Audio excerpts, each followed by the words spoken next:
All right, before we get started, Xander wants to say hi to everybody. Hi, everybody. Anything you want to say? Red means what? Down. Green means what? Good job, baby. So tonight I'm going to cover here's how to know the most dominant stocks that hedge funds are buying at this moment.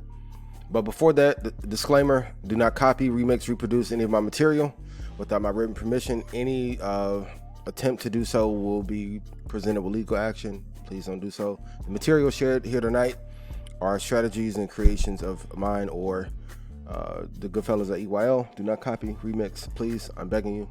Love you guys. Let's go. Go subscribe to my YouTube. Just type in Ian Dunlap, subscribe. Next week I have a super big announcement. I was going to do it this week, but I'm gonna wait. And then if you go to joinredpanda.com, those are the two places where you will be able to get exclusive content from me. If you want to join the stock club, if you want the greatest entries and picks on the planet, please join and do so tonight. So you get the best 4 stocks for your retirement, the best places to get into the market called out by me. You'll get additional entries from the algorithm Athena, the best growth stocks to invest in, the 2 best places where to get into the market, 28 bonus picks on the year, and a 10-minute daily call. We'll have our stock club call tonight. And also for those of you that join tonight, you will get access to the futures trading program and free access to be able to enter the trading room to trade with us on Fridays. That is only for those of you that join tonight. So if you want to know how to long-term invest with the stock club and get the futures program and the trading room, click the link. The guys will put the link in YouTube and you guys can join tonight and you'll have access and be able to join us Friday. Stock club call will happen after tonight at 9 p.m. Central for Red Panda Stock Club members only. So here's how to uncover institutional ownership by using this secret little part of wallmine.com that I don't see too many people talking about. So if you go here to tools and then you go to stock screener, what most people are usually looking at is the data over here. Click on this button to see ownership. So if you have something in your portfolio and you want to see how many institutions own it, which they are the market makers, you want to be able to look. So if you can look and see here with Apple, we can see that there's 60% institutional ownership. Good sign. Usually 55% and above is amazing. You don't want 100% institutional ownership, but 55 and above is great. Microsoft, 72% ownership is great. So what that is telling you is that municipalities, big hedge funds, prop firms believe if I put my money here, this will be safe. Therefore, as a retail investor, if these companies are doing that for safety, you will be able to have safety on your own as well. If you look at Facebook, you can see that there's 80% ownership. Yes, my love. Up. Yes. Green means up. Yes. And red means down. Okay, Don't forget. so if we look at this one right here, LVMUY, you can see the small ownership. Also, if you hit this drop down button here, you can see something that's very interesting. The ones that are 100% institutional ownership, I don't like those. And then you can also see which ones have no institutional ownership. So let's take company ERA and let's look at the chart. And if we look at this chart right here, we can see this 5 years worth of data had an explosive move here, 2019, and then it slid down. I don't like companies that have this volatile kind of move. If the stock is not consistently trending to the upside, I don't love it. And let's go look at all. So you can see that it had this previous high in 2014. For those of you that are into support and resistance, into technicals, you can see the previous high was up here 34.19. When it had the spike, 34.19, broke a little bit above it and came back down. Now, for those of you that would trade something like this, right? We talked about it before. If the previous high had never been touched and is not being broken, if you're going to trade it, you should exit at the previous high if it isn't a good company. Please write it in chat. Exit at the previous high if it is not a good company, if you are only going to. And let's look at another one here, HUD. And let's look at all. We can see the same thing. Previous high was in 2011. This is not a good investment. Great. And we've been slowly sliding down and you can see there's a correlation between the upward or downward movement of a stock in comparison to the institutional ownership that it does have. So like if we go look at Facebook, we can see here the Facebook's been growing. This is the yearly open we talked about before with that pink line. The yearly open, they opened at 274.78. They're at 354.70 as of this recording. Upward movement because there's safety there. Please put in chat, I'm going to invest my money into safe companies that will give me a return. And since the NCAA uplifted is ruling, college athletes, I want to tell you, Red Panda wants to sponsor you this season. So if you're a top athlete in basketball, football, or soccer, please email me at ian@joinredpanda.com, and I would love to help you and sponsor you, and not only sponsor you, but to put you in the stock club for free if you are a sponsor athlete, so I can make sure if you make it to a higher playing level that you will never be taken advantage of. Now, this is the real underlying reason why most people don't become rich from investing, even though they say they want to be. And don't worry, to the person who sent this, I won't put out the entire segment, but I was having a interesting dialogue and got a great email, and this is why it's important for you to read Money Master the Game and Market Wizards, because the underlying reason why a lot of people don't get to where they want to be in investing and trading is because of the other things, the subconscious or internal conflicts that we face. So in chapter 5, Tony Robbins is going over a section where he's talking about how people say that they want money, but what they really want to fulfill is a need or desire emotionally that has not been met. How many of you know it's right to invest every month, but for some reason it hasn't connected, or you have not done it yet? Or in a trade, you know you should exit probably at 12 ticks in a move, and you can probably make $2,500 or $5,000 on that trade, but you have emotional circumstances, maybe a fight with a significant other, things are not going well in terms of health, either yours or with a family member, and other things are blocking you. I'm telling you, you have to clear out some of those blockages first, because often we don't feel like we're worthy enough to become wealthy and or rich in this pursuit, because what we really want is respect, admiration, love, security. We want happiness. We want friendship. We want relationship. We want to be close to someone that we love. So let's take a moment to breathe and let that sink in. And I need you to write down in chat, what is the emotional need that you have not healed yet, that you must uncover and fix before wealth and riches will be able to manifest into your life? You have it.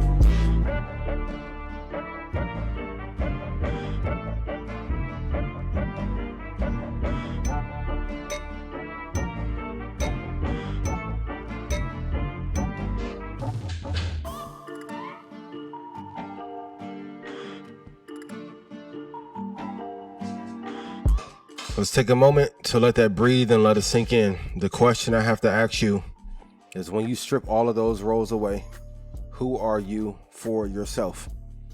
And if you do not know, you have to go back to a childlike state and ask yourself, what did you like to do as a kid?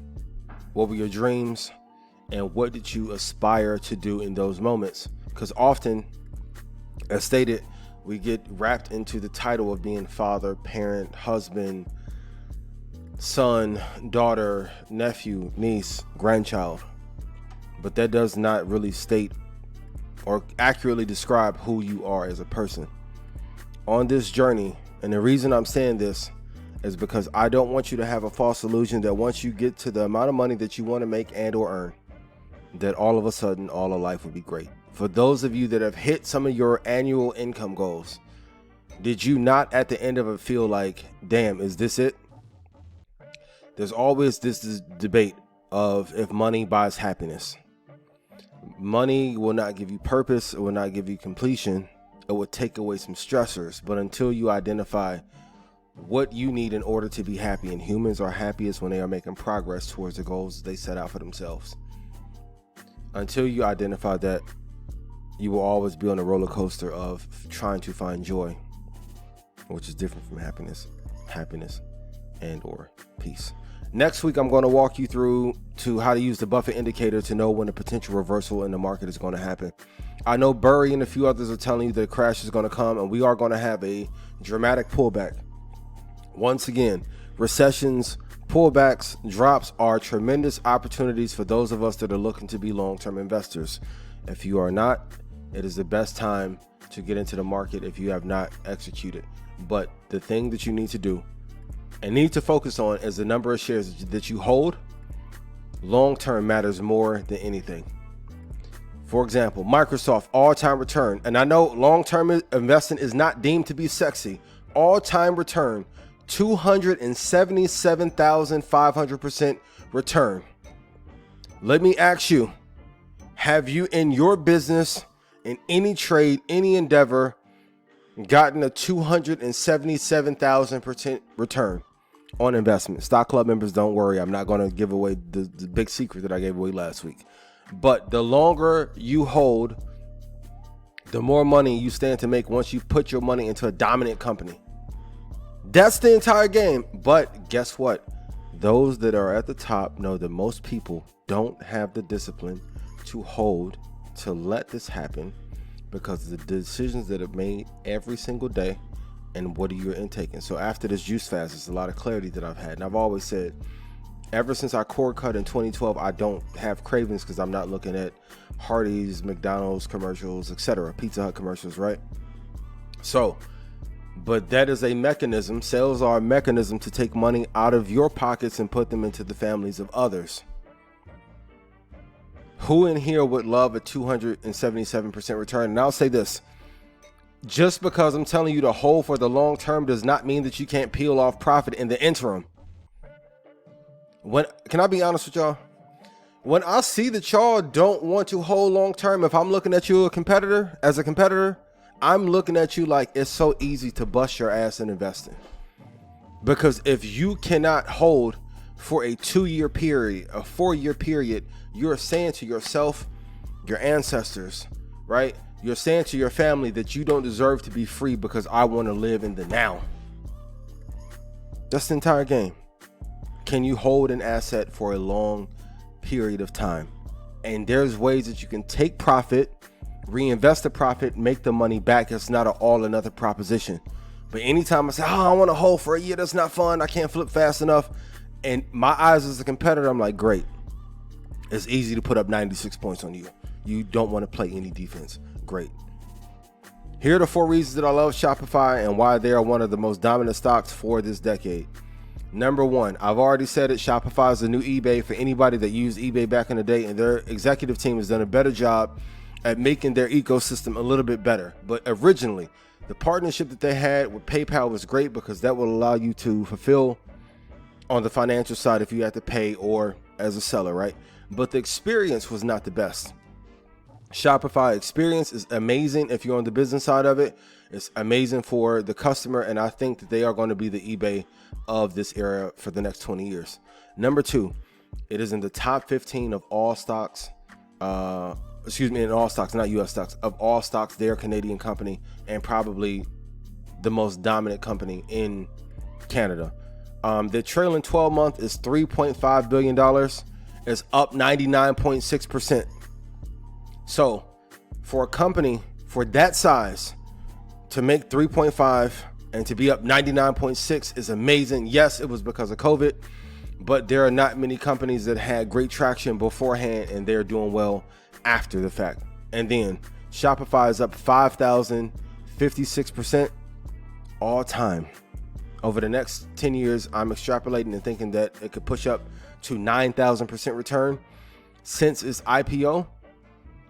And they're better than their competitors. So if you look at Wix, WooCommerce, any of the competitors that they have in the e-commerce space, They're a lot more user-friendly, easier to use. I'm telling you, Shopify is going to be one of the most dominant companies for the next 10 years.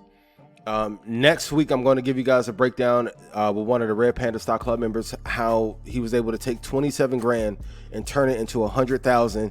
Long-term investing only, right? No trades, no options, nothing, just long-term, which is 370% return. But one of the key lessons I can give you that you need to do today, you need to have a separate account for long-term investing. Once you put the money in there, do not look at it for 3 months. Your long-term investment portfolio is not meant to be looked at.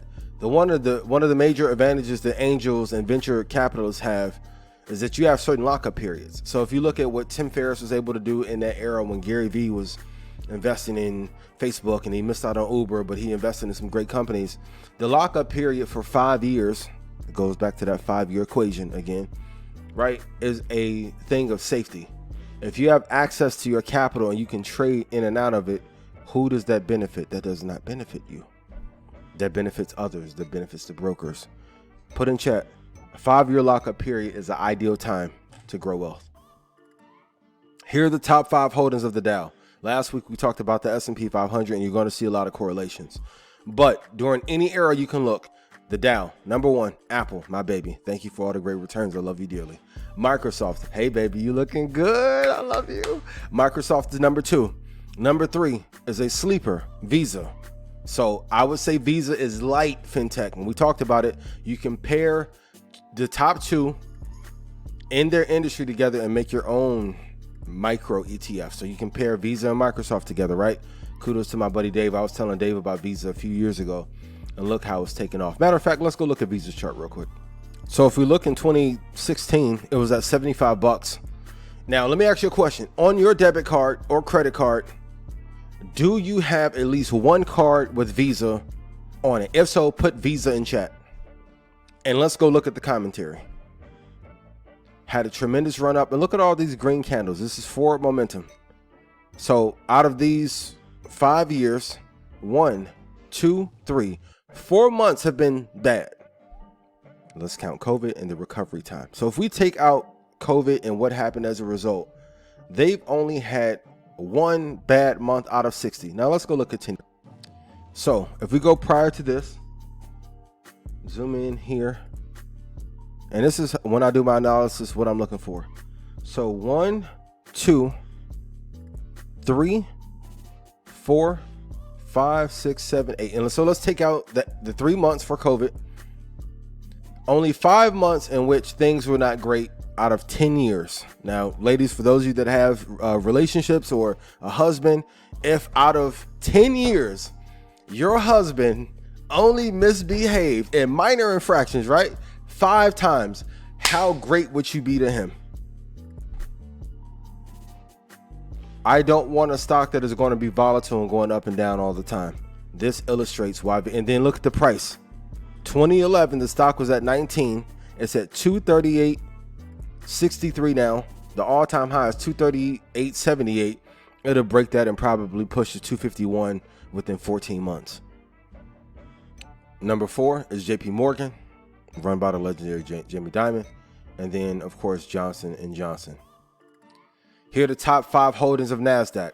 Number 1, Apple. Number 2, Microsoft. So anytime you see these indexes have the top 2 in their funds, once again, it is for safety, right? But a lot of times you guys hear safe and think small return, 6%, 5%. Put in chat, what has been the return of Microsoft and Apple this year? And I told you they would kick ass like this year, did I not? Number 3, Amazon. Number 4, Alphabet, which is Google, and then Tesla. So when you start to see the big boys are all buying the same things, that is for a reason. Please put this in chat. Only destroyers of capital choose to gamble on bad companies. Yes, it's exciting as hell. Oh, I'll find a company in China that's like the 5th best version of Tesla. And guess what? To the ground, no to the moon action. Your money is set on fire. When you see that these top hedge funds and these indexes and mutual funds are anchoring the success of their company or that fund to these companies, why should you not do the same thing? And I want to say this, weekly and daily news does not matter.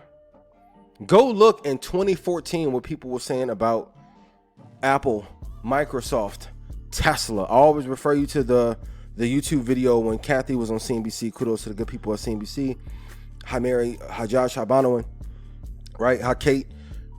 They laughed her offset almost when they said Tesla was building a great base and was going to take off. The only horizon that matters is year to year, and that's in a short term. I'm always looking at 5 years, because 5 years, 60 months would give me everything that I need to know on any business, any person, any basketball player, any company. The 5 year has to be your compass. Daily and weekly news does not matter when you're investing. And I'm going to say it again. 2 indexes, 2 tech is the easiest way to invest. If you don't use it, you do not want to be rich. And let's go to BlackRock, which I'm going to start calling the ruler of the universe.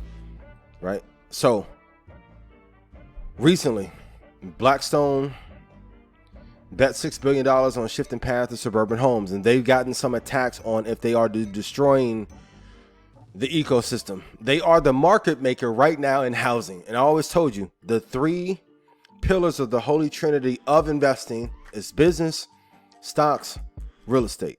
So the private equity firm buys a company with more than 17,000 houses, right? So it's a great investment. And I can make the argument that more municipalities should make more room for more development, so there would not be a lockage or a shortage of houses at fair prices right now, but that's another conversation. The thing that I want to bring you to, write this down.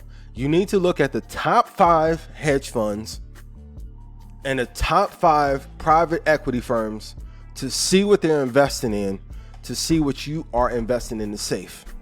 So if you look at the top 5 hedge funds and the top 5 private equity, if they are not investing in what you're looking to in the public market, publicly traded market, there's a great chance that what you're investing in is not safe. So let's take an example. Over here, you can see the number of shares that BlackRock has invested in these companies.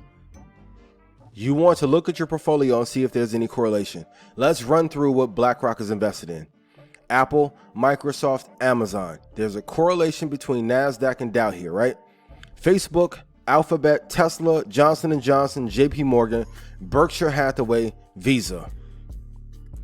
So if the Dow has them, the S&P has them, BlackRock has them, do you not think that there's a correlation between safety? And look how many shares they have in Apple, 1.06 billion. Do you think that's only going to move 3% if they're putting a billion anyway? Okay, right? That's not the case. Then MasterCard, Nvidia, Procter & Gamble, Home Depot. For all of you in construction, I've been saying you have to invest in Home Depot or Lowe's, which is their competitor. Disney, Intel, PayPal, Bank of America, Alibaba, right? And then you go to the bottom, Netflix. Great company. 28.81 million shares. That is an indication they don't believe that they have a competitive advantage anymore in comparison to Disney, which is a combination of physical location and online streaming, which is 116 million shares that they have in that fund. Let's go to what else they're invested in. Cisco, Comcast, Abbott Labs, ExxonMobil, but Netflix we talked about, of course. Broadcom, 27.2 million shares. Not a lot of belief, right? Citigroup, 160 million shares. And if we scroll up here, we can see Exxon, 282 million, Cisco, Tech, 334. Now your homework is to go through this list and see, are the most shares in technology companies or other asset classes? Look at Salesforce. 65 million, right? Thermo Fisher, 29 million. Nextera, 151. So what you want to see, since they are one of the most dominant investment forces out right now, you want to know, is your portfolio safe if BlackRock, which is a proverbial market maker, them and Vanguard, if they are investing in these asset classes? If not, you probably need to reallocate. You need to hold stocks for at least one generation if you truly want generational wealth. I'm going to tell you this, and if this is a statement that is undervalued, because this holding period is really the cheat code. That's all I'll say, but I'm going to say it again. This holding period is really the cheat code. I'll leave it there. The 3 ideal amounts that you need to invest in the market if you're a business owner, athlete, or entrepreneur is 10,000, 20,000, or 100. For those of you who may say in the comments, we don't have that kind of money. Invest 100, 200, or 1,000. But for athletes, entrepreneurs, and entertainers, you need to invest 10 grand, 20 grand, 100 grand into the market every single month so you can have security on the back half of your career. Time in the market plus being able to time the market as I can is the blueprint to freedom. Once you know what a great asset is, you can get it at a better price than most people. And let's just say over the course of your investing career, you get in at a 4% better price than most people, and that only happens 12 times.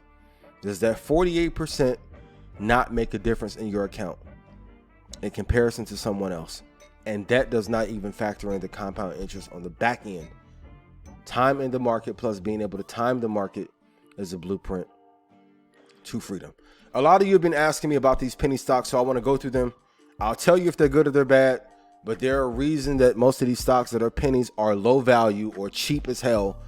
That's because they have not went up over time. Now, it's different if they IPO at a low price, and let's say they IPO at 15 bucks, and there's a solid business. But if a company's been out for 8, 9, 10, 15 years and they're hovering around 5 to 15 bucks, it's usually no good. But let's go look at the chart. So the first one is ticker symbol OCGN. The high was at $268.20 in 2016. It is now at $7.29. Not a good candidate, but let's go out. If I go out 10 years, the previous high was 778 bucks and is at 729. Does this look like a good candidate to be a good long-term investment? But when I want to make absolute sure, and look at this, it's also underneath this 200-day moving average. I want stocks that are constantly above the 200, not dancing and staying below. So this is the maximum data allowed on it. Downside is no good. ENF will be the next one. Let's look at it. Not pulling up. Let's look at GSAT. The previous high was $17.68. It got to a low of 15. These are good trades. So if a stock on a long-term chart is hovering below the 200-day moving average, it's a good trade. I don't think that Global Star could go from 96 cents and then jump up to $5. Yes, baby. Okay, then get another one until I finish, okay? Yes, thank you. Let's look at ASX. Now, this one is hovering above the 200-day moving average. It's not in a price that I absolutely love, but we can say here, these ranges here, the top 747 and $8 are usually the high. You don't want to buy what the previous highs were, but this one is above the 200. There is some upward movement. It's just not an incredibly strong company throughout history. Let's look at CX. $41.96 was the high. It fell down, came to the 20 here a few years later, but the 200, but it's having a hard time staying above.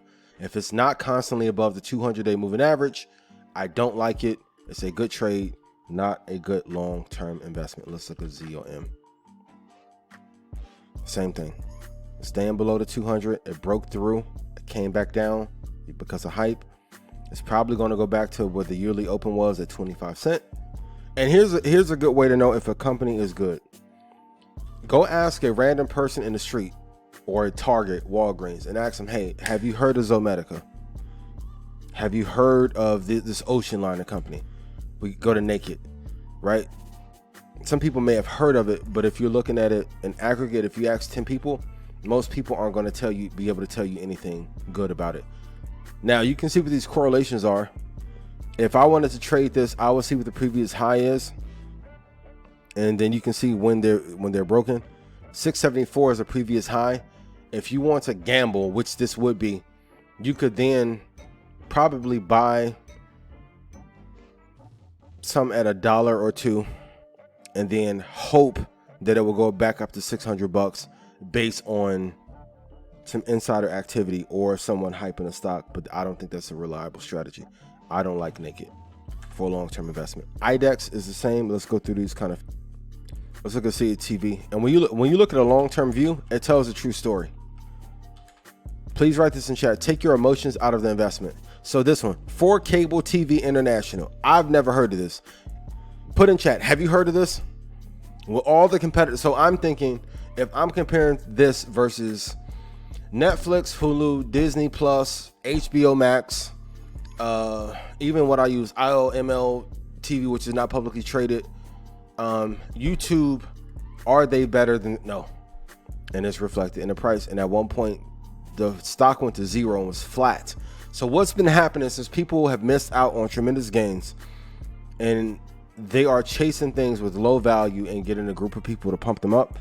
I'm not mad at it, but it's not a good long-term investment. In UUU is a ticker, same thing. The all-time high was $4.50. No. SGMD, same. Can you guys see the same correlation? These popped around IPO, and then Sugarmade Inc. Who put in chat if you heard of Sugarmade before? But when you're looking at a long-term horizon, this tells a true story. That's why weekly news doesn't matter. I'm sure 2 weeks ago somebody probably said this could break out, but if there's no pre-existing evidence for it to bounce, I'm not going to buy it on the hype. Let's look at SPI. Same thing. You're going to see the same correlation. And this is your homework. Go look at 500 penny stocks and look at the since inception chart.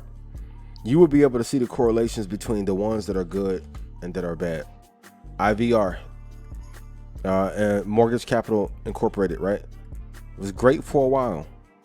Then when it started to fall apart and we had a hard push down, what's the probability of this going from 370 back up to $15? We want things to be above that 200-day moving average before we're able to consider it. And then I'll run through these other ones. MRIN, Marin Software, haven't heard of them. DISCA. Now this one is interesting. Discovery Inc. We've heard of it. Broke up above the 200-day moving average. It's come back down. So if I'm looking for a place to get in, I would get in either at this yearly open mark or where the 200-day moving average is. In aggregate, there's 1,000 other companies, 500 other companies that I can invest in that would be better. But if I were to invest into this one, I would probably put my profit at this previous high at 55.42, get in at this yearly open or at this 200-day moving average, but I don't love it long term. Let's look at OPTT. Same. It was at 4,000. Ocean Power Technologies. And once it started to go down in 2008, it did not break above the 200-day moving average. It is not a good investment long term. Quick tip, if it takes you longer than 2 minutes to do your analysis on a stock, the way that you view a stock is too complicated or you don't know what you're doing yet. Healthier Choices Management had a great run because of everyone was chasing gains. No, the move here is over. And the last one, let's look at HMBO. Same thing. Out of any of these, Discovery was probably, although it's not a penny stock technically, was the safest of all, but you saw the same patterns. They either are going to jump up a lot and then slide down, or they're going to have a big pop at IPO and then hover down for years underneath that 200-day moving average. Not good investments. And even if you're trying to flip, you still want to have a chance to make money. You don't want to hope. These are not good companies to invest in, even if you're looking to swing for half of a year. These are good trades that are going to last you from 1 day to maybe 5 days, and then you'll be done. These are the most oversold stocks in the S&P 500. And just because that they're oversold or deemed to be overvalued does not mean that they're good, but you can put them on your watch list. So you can come to tradingview.com. You can click on oversold and it'll give you a list, right? So usually I will go through and see, have these been going up, but maybe they had a hard drop or maybe they had a bad earnings, right? So let's take BTAI. So you can see end of year here. It went to the 200-day moving average, shot up like crazy. Middle of the year, July, started to come down, and then now we've been pressing down very hard. but there is not enough evidence behind BioXcel Therapeutics in order for it to be a long-term investment. It would be a good trade, nothing more, nothing less. So I will scan this list and go through and see which ones are oversold, and then I will go look and see which ones are doing well, and then those would be the ones I would consider investing in if I'm looking for an edge. And also here you can also go to top gainers, you can go to most active, and then you can also go to the ones that are most overbought, and you're going to see the ratings here, and these will tell you if they're a buy or a strong buy. Okay, you can see Apple once again, strong buy. Accenture, strong buy. Adobe is a buy. And then you can filter through the ones that are good once you do your analysis based on that. And these are the 10 stocks that insiders are buying the most. And it doesn't mean that these are great stocks just because, but you can go to insidemonitor.com. You can go to the top 10 insider buys of the week. And if we go to page 1, we can see here CXM is one. And then you can also see at what price and then with the value. So the site is Inside-Monitor. We talked about it 2 weeks ago. And then you can look and see what people are buying that have a considerable amount of capital that you may want to invest in. And then also too, you can click real time to be able to see. So Dustin, that used to be at Facebook, of course, Asana, added there. First Merchants, FRME, Source Capital, and then you can use the site to see what people are buying, which could potentially give you an edge. And lastly, this is a secret investing hack that I never talked about, even in Stock Club, to know if your investment is safe.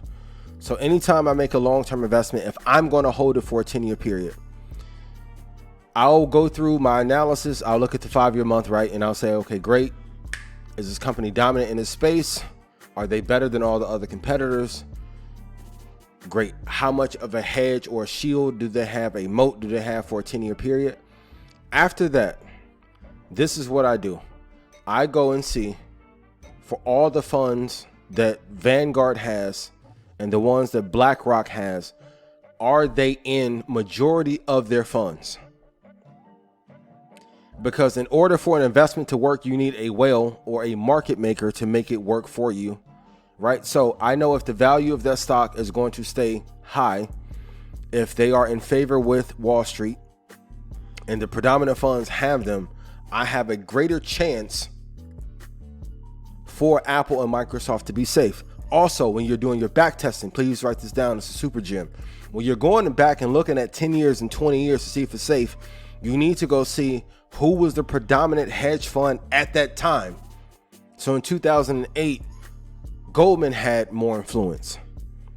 So you need to go look and see, were these stocks in favor with Goldman? So you may look from 2008 back to 1998 to see what were the top holdings of Goldman Sachs and compare that with the growth of that stock.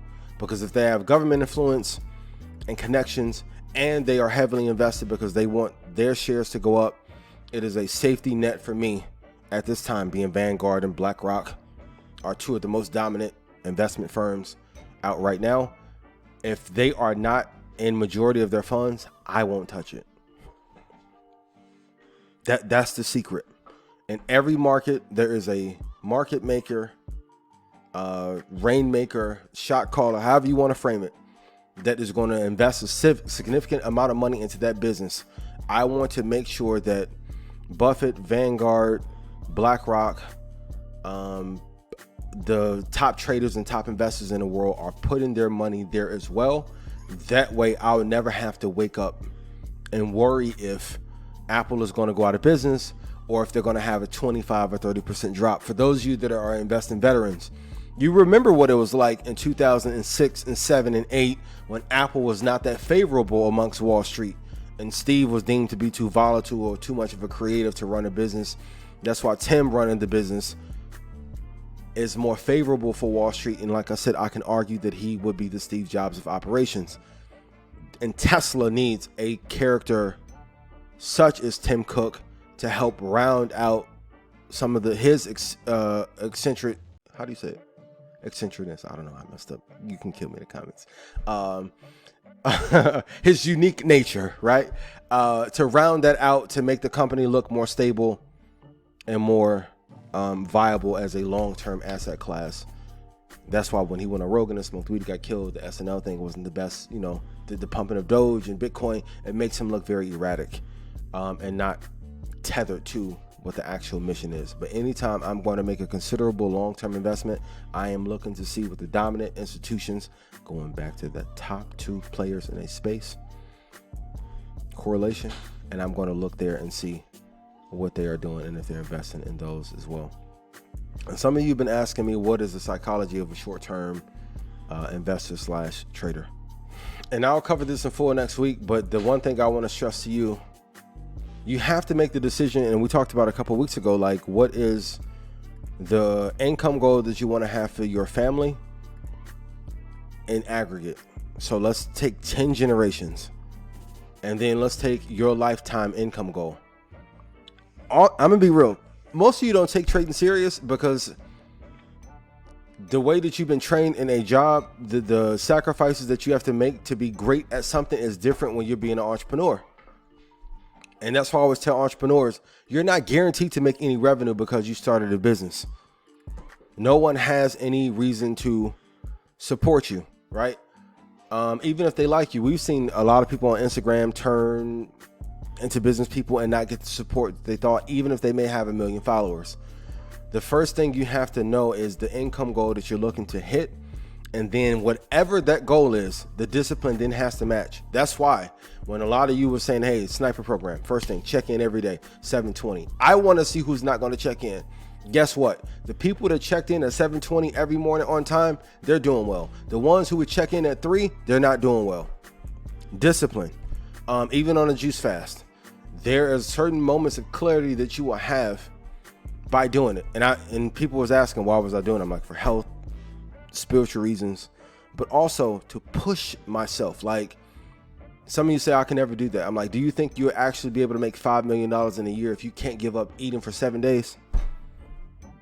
The amount of discipline to put in systems and infrastructure and hire the right people is way more daunting than not eating physical hard foods for a 7-day period. Way harder. The first thing you have to master is your discipline. I will go into the full 10 things that you have to master as a trader next week. But the first thing that I need you to master is discipline. So unless you're diabetic or have any kind of health conditions, please consult your doctor. I'm not one. I do not play one on TV. But you have to, I would argue that you should do a juice fast. And then after the juice fast, you should get in 10 miles every day for a 50-day period. If you don't, or you're not able to do that, you shouldn't trade. You shouldn't trade. I'm going to be honest.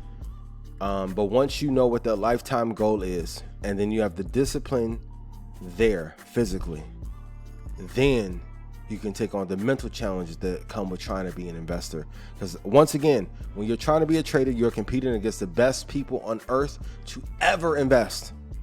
There is no biddy ball. There's no AU. You go right to the pros and compete against the best. Is your discipline in order to be able to take the right move at the right time? Like I've given every rule, every structure, every secret. It's about you applying them. But I'll go into the full 10 next week. I love you guys.